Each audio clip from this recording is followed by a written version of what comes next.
Hi hello மக்களே, welcome to our channel. அரிசி வடகம் எப்படி செய்கிறதுன்னு பார்க்கலாங்க இன்றைக்கி. நிறைய நியூஸ் பார்த்தீங்களா என்னன்னு தெரில, கலர் அப்பளம்லாம் வந்து பேன் பண்ணிட்டாங்க பார்த்தீங்களா. கலர் அப்பளம், அப்புறம் பஞ்சு மிட்டாய், கலர் பஞ்சு மிட்டாய் இருக்கு இல்லைங்களா, அது நிறைய பேன் பண்ணியிருக்காங்க.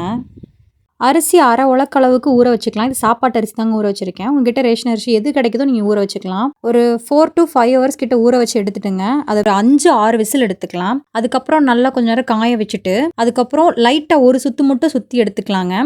கொஞ்சம் உப்பு சேர்த்துக்கலாம். ஒரு ஸ்பூன் அளவுக்கு நம்ம சீரகம் சேர்த்துக்கலாங்க.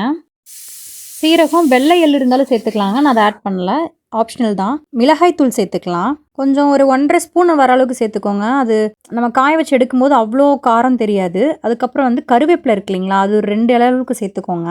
எல்லாத்தையும் சேர்த்து நல்லா மிக்ஸ் பண்ணி எடுத்துக்கலாங்க. ஃபுல்லாக நல்லா மிக்ஸ் ஆயிடணும். அதுக்கப்புறம் என்ன பண்ணலான்னா, நம்ம முறுக்கு வழக்கு இருக்கு இல்லைங்களா, அதில் பண்ணுவாங்க. பட் அது கொஞ்சம் டைட்டாக இருக்கும். நம்ம என்ன பண்ணலான்னா, ஒரு பிளாஸ்டிக் கேரி பேக் மாதிரி எடுத்துக்கோங்க. கோன் டைப்பில் பண்ணலாங்க. நம்ம ஈஸியாக வந்துடும். இந்த மாதிரி பார்த்தீங்களா, கோன் போட்ட மாதிரி போட்டிருக்கேன். நம்ம மெஹந்தி பண்ணுவோம்ல, அது மாதிரி ஒரே நாள்லேயே நல்லா மொறுமொறுன்னு காஞ்சு வந்துருச்சுங்க. அடிக்கிற வெயில் அந்த மாதிரி இருக்கா. நான் வந்து நீளமாக கோன் மாதிரி பண்ணேன். அம்மா வந்து ரவுண்ட் ரவுண்டாக பண்ணாங்க. சரி, மதியம் லஞ்சுக்கு அப்படியே பொரிச்சிக்கலான்னு சொல்லிட்டு சாப்பாடை ஊற வச்சேங்க. ஒரு டம்ளர் ஊற வச்சுருக்கேன். 2 டம்ளர் தண்ணி சேர்த்துக்கணும். கொஞ்சம் உப்பு சேர்த்துக்கோங்க, நல்லாயிருக்கும். சாப்பாடு வச்சுட்டு அப்படியே உப்பு பருப்பு குழம்பு செய்யலான்னு வச்சுருக்கேங்க. பாசிப்பருப்பு வந்து அரை உலக்களவுக்கு எடுத்திருக்கேன். அப்படியே சைடில் கொஞ்சம் புளி ஊற வச்சுருக்கேங்க, ரசம் வைக்கலான்னு சொல்லிட்டு. உப்பு பருப்பு குழம்புக்குங்க ஒரு தக்காளி, 2 வரமிளகா, பாதி வந்து சின்ன வெங்காயம் போட்டிங்களா, அதுக்கு ஈக்குவலாக வந்து வெள்ளைப்பூடு சேர்த்துக்கலாங்க. அரை ஸ்பூன் அளவுக்கு வந்து சீரகம் சேர்த்துக்கலாங்க. அப்புறம் மஞ்சத்தூள் ஒரு 1/2 டீஸ்பூன் அளவுக்கு சேர்த்துக்கலாம். எண்ணெய் வந்து 1 ஸ்பூன் அளவுக்கு ஊற்றிக்கோங்க, அப்போ தான் பொங்கி வராமல் இருக்கும். கொஞ்சம் உப்பு சேர்த்துக்கலாம். எல்லாத்தையும் போட்டுங்க ஒரு விசில் விட்டு எடுத்துக்கலாங்க. ரசத்துக்கு வந்து இடித்து எடுத்துக்கலாங்க.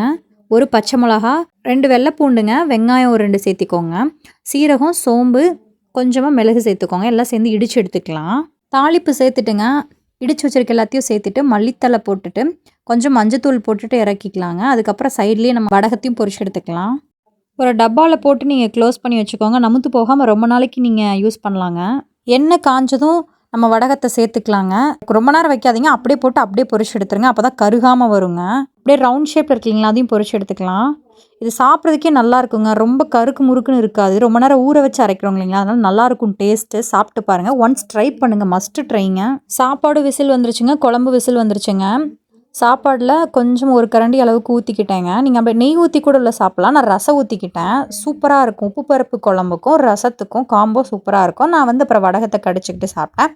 அதுக்கப்புறம் கடைசியாக வந்து கொஞ்சமாக தயிர் ஊற்றிக்கிட்டேன். என்றைக்கு டயட் இருக்கலான்னு பிளான் பண்ணுவோம், அன்னைக்குன்னு பார்த்து இவ்வளோ ஸ்நாக்ஸும் வாங்கிட்டு வந்து கொடுக்குறாங்க. உங்கள் வீட்லேயும் இப்படி தான் நடக்குதுங்களா?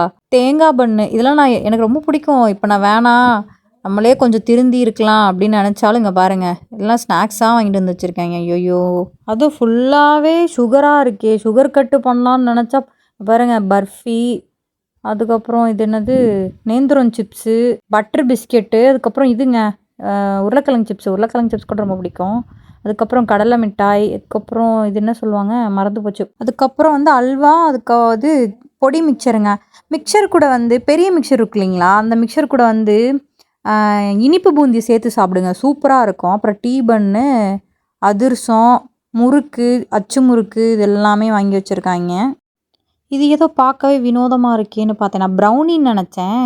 இது என்னென்னு கண்டுபிடிங்க பார்க்கலாம். தேங்காய் மிட்டாய்ங்க. தேங்காய் மிட்டாயில் வந்து எள்ளு போட்டு செஞ்சுருக்காங்க. ஒன்று டேஸ்ட் பண்ணி பார்த்தேன், நல்லா இருந்துச்சு. உங்களுக்குலாம் என்ன ஸ்நாக்ஸ் பிடிக்கும்னு சொல்லுங்கள். அப்படியே தண்ணி வந்துச்சுங்களா, செடிக்கெலாம் அப்படியே விட்டுட்டு இருந்தேன். கீரை செடிக்கு கொஞ்சம் நேரம் விட்டுங்களா, புதினாலாம் அப்படியே காய ஆரம்பிச்சிருச்சுங்க உள்ளே அந்த சைடெலாம் ஃபுல்லாக. அதுக்கப்புறம் எல்லாமே தெளித்து விட்டேன், இந்த சைடு எல்லாமே. நிறைய ரோஸ் செடிலாம் வைக்கணும்னு ஆசைங்க. நியூஸ் பார்த்தீங்களா, இந்த அக்டோபருக்கு அப்புறம் தான் வெயில் வந்து அதிகரிக்கும்னு சொல்லியிருக்காங்க. வீடியோ பிடிச்சினா சப்ஸ்கிரைப் பண்ணிக்கோங்க. அடுத்த வீடியோவில் பார்க்கலாம். பாய்.